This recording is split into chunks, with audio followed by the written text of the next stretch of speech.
මං ඉස්සල්ලාම ප්‍රශ්නයක් අහන්නම්. ඔයාට ඩොලර් මිලියන 151ක ටිකට් එකක් ඇදුනොත් මොකද කරන්නේ? ඉතින් අද කතාව එහෙම ඩොලර් මිලියන 151ක දිනුම් මුදලක් තියෙන ටිකට් එකක් අයිති කර ගන්න මිනිස්සු මොන වගේ දේවල් කරනවද කියන එක ගැන. තණ්හාව, ලෝභකම, හදිසි තීරණ වගේ ලස්සන ටොපික් ගැන මේ කතාවේ කියලා දෙනවා. කතාව පැත්තට ගියොත් අමීර් කියන්නේ ඇමරිකාවේ සුපිරි වෙළඳසැලක් කරගෙන යන පුද්ගලෙක්. දවසක් මේ වෙළඳසැලට එනවා වයසක ටිකක් ආඩම්බරකාර මිනිස්සෙක්. එයා එන්නේ කලින් ගත්ත ලොතරැයි අංක ස්කෑන් කරගන්න. හිතුවේවත් නැති විදිහට ඩොලර් මිලියන 156ක ජැක්පොට් එක මේ වයසක මිනිස්සයාට ඇදෙනවා. ඒක ඇදුණු සතුටට මෙයා මම ඩොලර් මිලියන 156ක් දින්නා කියලා කෑ ගහනවා. ඉතින් මේ වෙද්දි මේ වෙළඳසැලේ ඉන්නවා ගැප්ගත් කාන්තාවක් සහ එයාගේ මහත්තයා වගේම මප්පෙති වලට ඇබ්බැහුණු ස්ටාලින් කියන මැදි වයසේ කොල්ලෙක්. ඊළඟ මොහොතේ මේ වෙළඳසැල ඇතුලේ තියෙන සාමකාමී රාමුව කන පිට ගහනවා. ඩොලර් මිලියන 156ක මුදලක් තියෙන ටිකට් එකක්. කාටද හිතෙන්නේ නැත්තේ ඒ ටිකට් එක මට තිබුණා නම් කියලා. මේ වෙළඳසැල ඇතුලේ හිටපු ස්ටාලින්ටත් ඕකමයි හිතෙන්නේ. ඉතින් මේ ටිකට් එක අද කරගන්න කාට පුළුවන් වේද? ඉස්සරහට මේ ටිකට් එක ලබා ගන්න කොයිතරම් කට්ටිය එකතු වේද? මේ ප්‍රශ්නවලට උත්තර ගන්න කතාව අවසාන වෙනකම් මාත් එක්ක රැඳිලා ඉන්න කියලා ආරාධනා කරනවා. අපි බලමු කවුද මේ ටිකට් එක අයිති කරගන්න යන්නේ කියලා. එහෙනම් අපි කතාවට යමු. කතාව පටන් ගන්නේ ස්ටාලින් කියන කොල්ලා මත්පෙති වගේක් විකුණලා සල්ලි ඉල්ලන ගමන් ඉන්න දර්ශනයකින්. ඒත් ඒ වරගත්ත කොල්ලා තවත් එයාගේ යාළුවෙකුගේ උදව්වෙන් ස්ටාලින්ට ගහලා දාලා එයාලගේ කාර් එකට නැගලා පැන ගන්නවා. ස්ටාලින්ටත් ඒ වෙලාවේ කරගන්න දෙයක් නැති වුණා. ඊට පස්සේ මම මුලින් සඳහන් කරපු අමීර්ගේ විලිඳ සැල පෙන්නනවා. මෙතනට එනවා පොලිස් ඔෆිසර් කෙනෙක්.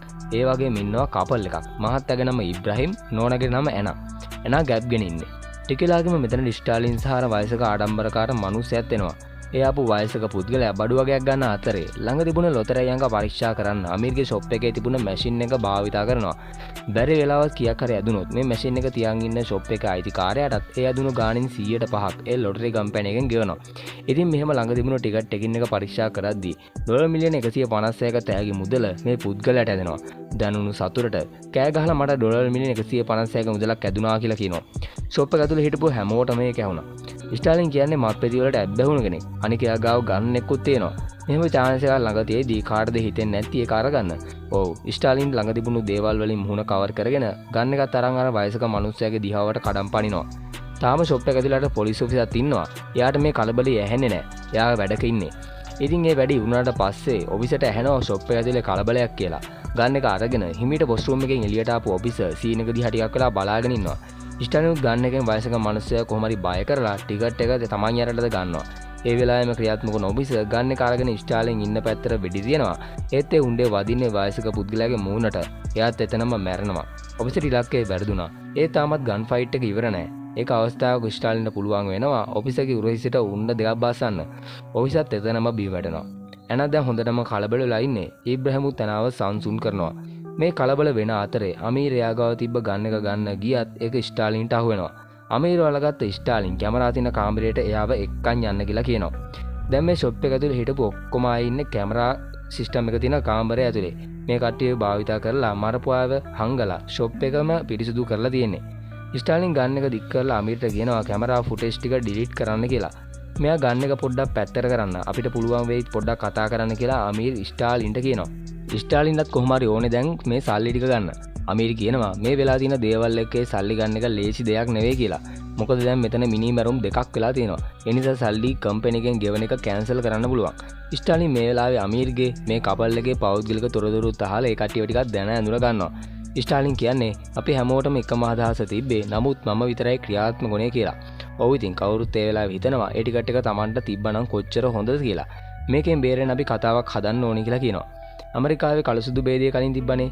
කළු ජාතිකයෙක් ඇවිල්ලා මිනිස්සුව කොල්ල කන්න හැදුවා. එතන හිටපු වීර පොලිස් නාරියාව බේරගන්න ගියා. එතනදී වෙඩි හුමාරක් වුණා. ඊට පස්සේ කළු ජාතිකයා පැනලා ගියා. ඔන්න ඕක තමයි ස්ටෝරි එක. මේ බොරුව කිව්වොත් අපිට යන්න දෙනවද කියලා එනා අහද්දි මේ රහස රකින්නට සල්ලි හම්බ වෙනවා කියලා ස්ටාලින් කියනවා. මේ වාහන් හිටපු අමීර් මිලියන 10ක් ඉල්ලනවා. ඉබ්‍රහීම් ඊට පස්සේ මිලියන 20ක් ඉල්ලනවා. ඒ තැනා කියනවා ඒ හොරකම් කරපු සල්ලි ඒව ඕනේ නැහැ කියලා.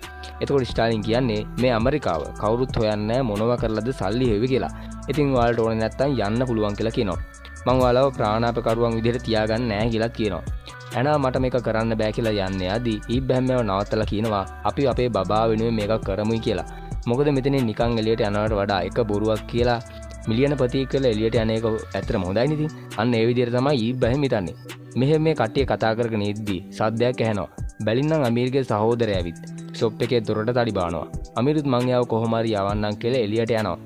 අමීර්ගේ සහෝදරයා ඇවිත් තියෙන්නේ අමීර්ගේ සහයට කඩේ වැඩ කරන්න. කොහමද අමීර නිකන් අවුලෙන් ඉන්නවා වගේ පෙන්නලා සහෝදරයාව යවනවා. සහෝදරයා ඉන්නම හදනවා. මට අද තනියම ඉන්න ඕනේ කියලා අමීර කියන නිසා සහෝදරයාත් මෙතනින් යනවා. දැන් මේ කට්ටියට ප්‍රශ්න කැටියක් තියෙනවා. ෂොප් එක ඉස්සරහා තියෙනවා අර මැරුණ වයසක මිනිහයාගේ වාහනේ. තාම මෙතන බොඩි දෙකක් තියෙනවා. කලින් මෙයාලා ප්ලෑන් කරපු විදිහට කතාවක් කියලා සල්ලි ගන්න බෑ. මොකද මෙතනට ආවා අමීර්ගේ සහෝදරයා. එයා දැක්කේ නෑ ඒ වගේ කතාවක් කොප්පු කරන්න මේ ෂොප් එක තුල දෙයක් වෙලා තියෙනවා කියලා. ස්ටාලින් කියනවා අපි මේ බොඩි වලට ඇසිඩ් දාලා දිය කරලා දාමු කියලා. එයා දැක්කලු එහෙම වැඩක් මූවි එක වෙනවා. ඔයාලට මතකද බ්‍රේකින් බෑඩ් සීරීස් එකේ ඔය වැඩේ වෙනවා. ඉතින් මේ වැඩේට අනිත් අය නම් කැමති උන්නේ නැහැ. ඊට පස්සේ ටිකක් පරීක්ෂා කරලා මේ වයසක මිනිහයාගේ ෆෝන් එක හොයා ගන්නවා. මේ නත්තල් සීසන් එක. ඒ නිසා එනා කියන්නේ අපි මෙයාව ට්‍රිප් එකකට යවමුයි කියලා. ඒ කියන්නේ මෙයාගේ යාළුවන්ට මෙයාගේ ඔෆිස් එකේට මෙයා ට්‍රිප් එකක් ගිහින් ඉන්නවා කියලා පෙන්වන්න ඕනි කියන එක. එනාට තියෙන දක්ෂතාවයන් භාවිත කරලා ඒ වැඩේ කරනවා. ඒ වයසක මිනිහයා නම් ට්‍රිප් එකකට යවුවා. මෙතන දැන් පොලිස් ඔෆිස් කෙනෙකුත් ඉන්නවා. ඒ නිසා එනා කියනවා අලුත් ස්ටෝරියක්. මේ ඔෆිස් වයසක මිනිහයාට වෙඩි තියලා එයාගේ වාහනේටම නැගලා පැන ගන්නවා කියන එක. මෙයාලා මේ වාහනේ මෙතනින් අයින් කරන්න ක්‍රමයක් තමයි මේ හොයන්නේ. මාසයක කාලයකට අර මිනිහයා හොයන්නේ නැහනේ. එයා ට්‍රිප් එකේනේ. ඊට පස්සේ ආව හොයන්න ගත්තොත් ඉස්සලාම වාහනේ හොයනවා. වාහනේ ඇතුලේ තියෙනවා බෝඩි එක. අර වයසක මිනිහයා මැරලා තියෙන්නේ ඔෆිස් එකේ ගන්න කෙන්නේ. ඒකටත් එයාව අහුවෙන්නේ. අන්න ඒ වගේ ප්ලෑන් එකකට තමයි මේ කට්ටිය දැන් යන්න යන්නේ.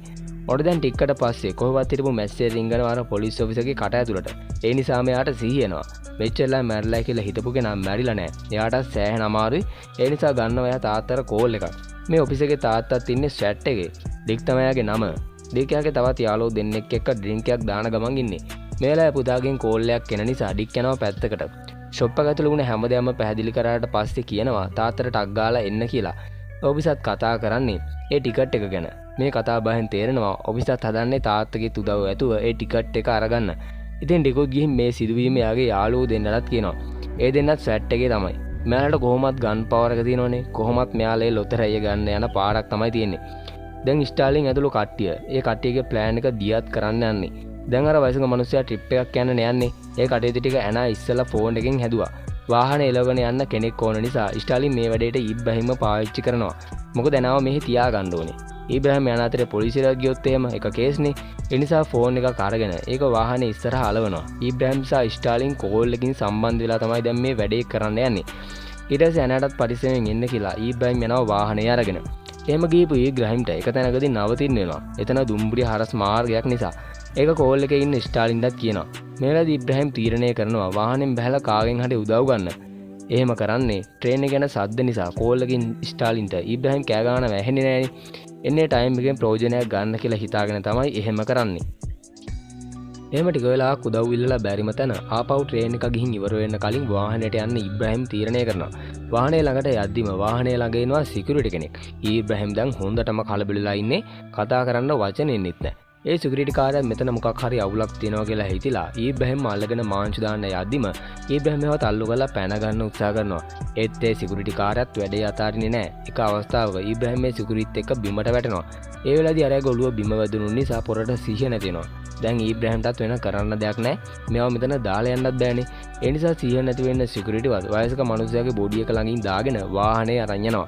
දැන් මේ ඔක්කොම මේ වැඩේට බැහැලා ඉවරයි. මේ නිසා අමීර් CCTV ෆුටේජ් ටික ඩිලීට් කරලා දානවා. මෙතන අපිට පෙන්නනවා අර පොලිස් ඔෆිස් එකේ තාත්තා ඇතුළු යාළුවෝ දෙන්න මේ ලොතරැය ගන්න ඔක්කොම රෙඩි කරගන්නවා කියලා. ඉතින් එහෙම අමීර් ඇතුළු කට්ටිය ඒක දන්නේ නැහැ. අඩුම ඒ කට්ටිය දන්නේ නැහැ අර පොලිස් ඔෆිසර් ජීවිතුන් අතර කියලාවත්. දැන් ඉතින් සල්ලි හම්බෙන සතුටට ස්ටාලින් ගිහින් බොන්න මොන හරි ගන්න බලනවා. දැන් අමීර් වෙනම තීරණයකට ඇවිල්ලා ඉන්නේ. මෙයා හදන්නේ ස්ටාලින්වත් මරලා දාන්න. ඇනාවක් කරන්න එපා කිව්වත් අපිට මෙයා විශ්වාස කරන්න බෑ කියලා මිටි අරන් යනවා ඒ පැත්තට. මේ වෙලාවේ ස්ටාලින් ජනේලෙන් දකිනවා කළු කාර් එකක්. ඒක නිකන් සැකසහිතයි වගේ පේන නිසා ඒක දිහා බලාගෙන ඉන්නවා. ඒ කාර් එක වෙන කාගේවත් නෙවෙයි අර ඔෆිස් එකේ තාත්තගේ යාළුවගේ. ඒ කටේ මෙතනටත් ඇවිල්ලා එකපාරටම ස්ටාලින් ඉන්න දිහාවට වෙඩිල්ලක් වදිනවා. ඒක ස්ටාලින්ට වදින්නේ නැහැ හොඳ වෙලාවට. දැන් මෙතන ගන් ෂූට් එකක් වෙන්න යන්නේ. ඊට පස්සේ දොරෙන් ආපු ඩික් සහ අනිත් යාළුවා ටිකෙන් ටික ඉස්සරහට එනවා. අපේ අමීරට මෙතනදී වෙඩි වෙදිලා එතනම මැරෙනවා. ස්ටාලින් ගාව තියෙන්නේ පොඩි පිස්ටල් එකක්. මේ කට්ටිය ගාව තියෙන්නේ ෂොට් ගන්, ස්නයිපර් වගේ සුපිරි ගන්. සැට් එකේ කට්ටියනේ. ස්ටාලින් එහාට මෙහාට වෙඩි තියේදී ඉස්සරහට දොරෙන් පැන ගන්න ගියාට වැඩක් උන්නේ නැහැ. වදිනවා ස්නයිපර් ෂොට් එකක්. ස්ටාලින් එතනම මැරෙනවා. මේ කට්ටියට පොලිස් ඔෆිසර්වත් හොයාගෙන බේරගත්තා. මේ සයිඩ් එකේ වෙඩි වසද්දයක් ඇහෙනවා කියලා අනිත් පැත්තේ කෝල් එකේ ඉන්න ඉබ්‍රහීම්ටත් ඇහෙනවා. ඊට පස්සේ ඉබ්‍රහීම් හයියෙන් කෑ ගහද්දි එයා කෑ ගහන සද්දය මේ පැත්තේ ඉන්න ඩික්ටත් ඇහෙනවා. මොකද කෝල් එකෙන් ඉන්නේ. ඒ නිසා ඩික් ඒ පැත්තට යද්දි දකිනවා ඇනා බිම වැටිලා ඉන්නවා කියලා. අපි දන්නවා තාම ඇනා මැරිලා නැහැ කියලා. ඒ ඩික්ට හිතාගන්න බෑ මෙයා මැරිලාද රංගපානවද කියලා. ඒක තහවුරු කරගන්න කකුල තියලා ඇනාගේ අත පාගනවා ඇට්ට කුඩු වෙනකම්ම ඇනාට ජීවිතේ බේර ගන්න ඕන නම් කොහොම හරි මේක ඉවසගෙන ඉන්න වෙනවා. ඇනා කිසිම ප්‍රතිචාරයක් දැක්ුවේ නැති නිසා තවත් පාරක් චෙක් කරගන්න බටට ගහන්න හදනවා. දැන් බටට ගහන්න යද්දිම ඊබ්‍රහීම් කෝල් එකෙන් කතා කරනවා ඇහිලා යනවා ඒ මොකක්ද කියලා බලන්න. තා පොඩ්ඩෙන් ඇනාගේ බබාගේ අවසානය. ඇනත් කිසිම හැල හොල්මනක් නැතුව වේදනාව දරාගෙන ඉන්නවා. දෙකට ඊබ්‍රහීම් කෝල් එක සම්බන්ධ වෙලා තියෙන ෆෝන් එක හොයාගෙන කුඩු කරලා දානවා. ඒ වෙලේ මොකක් හරි ලොකු අවුලක් වෙලා තියෙනවා කියලා ඉබ්‍රහීම් දැනෙනවා. ඊට පස්සේ ආපු වැඩේ ඉක්මන් කරන්න මෙයා තීරණය කරනවා. ඇනා මැරිලා කියලා හිතලා ඩික් යනවා වටපිටේ බලන්න. දැන් ඉතින් ටිකට් එක හොයාගන්න බෑ. එහෙන් බිම වැටලා තියෙන බෝතලයක් අරන් ඉද්දී එක පාට මෙතනට ආපු ඇනා මිටියකින් ගහනවා ඔලුවට එක. ඒ ෂොට් එක වදිනවා ආයේ සුපිරියටම තව වෙලා දෙන්නේ නැතුව ඒ මිටියම ඩික්ගේ ඔලුවට ගහලා එයාව එතනම මරලා දානවා. ඇනා ජීවිත කාලයටම කරපු පළවෙනි මරණය. ඒක ඇනාට නිකන් දරා ගන්නත් අමාරුයි. ඊබ්‍රහීම් මෙයාට නියමිත වෙලා තිබුණ වැඩ ඉවර කරලා අර වයසක මිනිහයාගේ වාහනේ නැවක තියෙනවා. එයා මැරලා වුණාට ඇනා හදපු විදිහට දැන් එයා නිවාඩුවක් තමයි ඔය ගත කරන්න යන්නේ. වැඩ ඉවර කරපු ඉබ්‍රහීම් දුවගෙනම ආපහු ෂොප් එකට එන්න පටන් ගන්නවා. ෂොප් එක ඇතුලේ ඉන්න ඇනා දකිනවා ෂොප් එක පැත්තට තව ඩිග් කෙනෙක් එනවා කියලා. ඊට පස්සේ ඩිග් ගාව තිබ්බ ෂොට් ගන් එකයි පිස්ටල් එකයි අරගෙන එයා ඉන්න පැත්තට වෙඩි තියන්න ඇනා පටන් ගන්නවා. මේ වෙඩි සද්දත් එක්ක ඩිග්ගේ සෙට් එකේ අනිත් කෙනා වෝකිටෝකියෙන් කතා කරලා අහනවා මොකක්ද උතන වෙන්නේ කියලා. වෝකිටෝක අතර ගත්ත ඇනා හැමෝටම ඇහෙන්න කියනවා ළඟට එන්න එපා මම ටිකට් එක පුච්චනවා කියලා. ඒ කට්ටිය හොඳටම දන්නවා ඇනා ඒ වගේ වැඩක් නම් කරන්නේ නැහැ කියලා. ඇනා ඩිග්ගේ වෝකිටෝකියෙන් කතා කරද්දි තමයි එයාලගේ සෙට් එකට තේරෙන්නේ ඩිග් මේ වෙද්දි මැරිලා කියලා. ඒ පොලිස් ඔෆිසර් ඩිග්ගේ පුතාට වෙඩි වැදලා තියෙන නිසා සෑහෙන අමාරුවෙන් ඉන්නේ. අනිත් දෙන්න ඔෆිසර්ගෙන් අහනවා ඇතුළේ හිටපු අයගේ විස්තර. ඒ ටික එයාත් කියනවා. තව දැනගන්නවා ඇතුළේ ඉන්න කෙල්ලගේ මහත්තයා තව ටිකකින් මෙතනට එනවා කියලා. එනකම් මෙතනට වෙලා බලාගෙන ඉන්න මේ දෙන්න තීරණය කරනවා. ටිකලාගේ මෙතනට ඉබ්‍රහීම් එනවා. ඒක ඇනත් CCTV වලින් දකිනවා. ඇනා මුකුත් කරන්න කලින් වාහනේටලා මේ වෙලාව වෙනකම් බලාගෙන හිටපු ඩිග්ගේ යාළුවෝ දෙන්න ඇවිත් ඉබ්‍රහීම්ව උස්සන් යනවා. දැන් මේගොල්ලෝ හදන්නේ ඉබ්‍රහීම්ව භාවිත කරලා ඇනාගේ ටිකට් එක අරගන්න. ඇනා කියනවා අපි ඔයාලා විශ්වාස කරන්න බෑ. අපි ටිකට් එක දුන්නොත් ඔයාලා අපිව මරලා දායි කියලා. අපි දැන් උතනට ඇවිල්ලා තමුල් ඔක්කොම මරලා දානවා කියලා කෑ ගහද්දි ඇනා කියන්නේ මං ගාවේ සල්ලි තියෙන්නේ නිකන් බොරුවට කෑ ගහන්න එපා කියලා. අපි ඔක්කොම බේරෙන වැඩක් කරමුයි කියලා ඇනා කතාවක් කියන්න පටන් ගන්නවා. ලස්සන තරුණු ගැබිනි කාන්තාවක් හා එයාගේ මහත්තයා ලොතරැයියක් දෙන්න. ඒක ගන්න නරක මිනිස්සු එයාලට කරදර කරන්න පටන් ගත්තා. ඊට පස්සේ වීරනේ පොලිස් නිලධාරීන් ඇවිල්ලා ඒ කපල් එක නරක මිනිස්සුන්ගෙන් බේරගත්තා. ඒක නිසා කපල් එක ලොතරැයි දිනුම ඒ වීර පොලිස් නිලධාරීන් එක්ක බෙදා ගන්නවා. ඔන්න ඔක තමයි ඇනා ඉදිරිපත් කරන කතාව. ඒත් එකට කැමති වෙන්නේ නැති ඒ දෙන්නගෙන් එක්කෙනෙක් යනවා ඇනාව මරලා දාලා හරිය ලොතරැයිය අරගන්න. ඒ ඇතුළට ආපු කෙනත් ඇතුලේ පරීක්ෂා කර යනවා. මේ විදිහට කාමරයකට වෙලා හැංගිලා ඉන්නේ. අර පුද්ගලයා ගන්න එකක් දික් කරගෙන ඇනා ඉන්න රූම් එකට එනකොටම ඇනා පෙට්ටියකින් එයාට ගහනවා. ඒත් වැඩක් උන්නේ නැහැ. ඇනාට පහර දීලා එයා බිත්තියට තල්ලු කරලා දානවා. ඊට පස්සේ එතන තිබ්බ වීදුරු බෝතලයකින් ඇනාට පුළුවන් වෙනවා අර මනුස්සයාගේ ඔළුවට ගහන්න. ඒකට හොඳටම තරහ ගත්තේ මනුස්සයා බෙල්ල මිරිකලා ඇනාව මරන්න යද්දි අතේ තිබ්බ කඩන වීදුරු කටුවකින් බෙල්ලට අනින්න ඇනාට පුළුවන් වෙනවා. ඒ කෙනාගේ කතාවත් මෙතනින් ඉවරයි. ඩොලර් මිලියන 156ක් වෙනුවෙන් දැන් ජීවිත කීයක් බිලි වුණාද? ඇනා ගැන කියන්න වචන නැහැ. දරුවෙකුත් බඩ ඇතුලේ තියාගෙන සෑට් එකේ දෙන්නෙක්ව ඩවුන් දැම්මා. ඊට පස්සේ ඇනාගෙන් ස්ටාලින්ගේ කමිසේ පොකට් එක චෙක් කරලා ලොතරැයිය හොයා ගන්නවා. ඒක දිහා බලන් ඉද්දී ඇනාගේ බඩට වෙඩිල්ලක් වදිනවා. බැලිනම් එයාර පොලිස් ඔෆිසර්. එයා ඇනා දිහාට තුවක්කුව දික් කරලා කියන්නේ තමුසේ මගේ තාත්තව මැරුවා කියලා. ඇනා කියනවා මේ ඔක්කොම උනේ තමුසේ නිසා කියලා. එතනදී මම කරේ හරි දේ. මම ඔයාලව බේරගන්නයි හැදුවේ කියලා කිය ගන් එක දික් කරගෙන ඉන්නවා ඇනා දිහාවට. එතකොට මෙතනට එනවා ඉබ්‍රහීම්. ඉබ්‍රහීම්ගේ පිටිපස්සෙන් සැට් එකේ ඉතුරුන කෙනත් එනවා. එයා හිමීට ඇවිල්ලා ඔෆිස් එකේ අතේ තියෙන ගන් එක අරගෙන හිතේවත් නැති විදිහට එයාට වෙඩි තියලා මාරලා දානවා. මං හිතන්නේ ඇනාගේ ඩීල් එකට මෙයා කැමති වෙලා වගේ. මේ කෙනාට පුළුවන් ඇනා වගේම ඉබ්‍රහීම්වත් වෙඩි තියලා දාලා ටිකට් එක අරන් යන්න.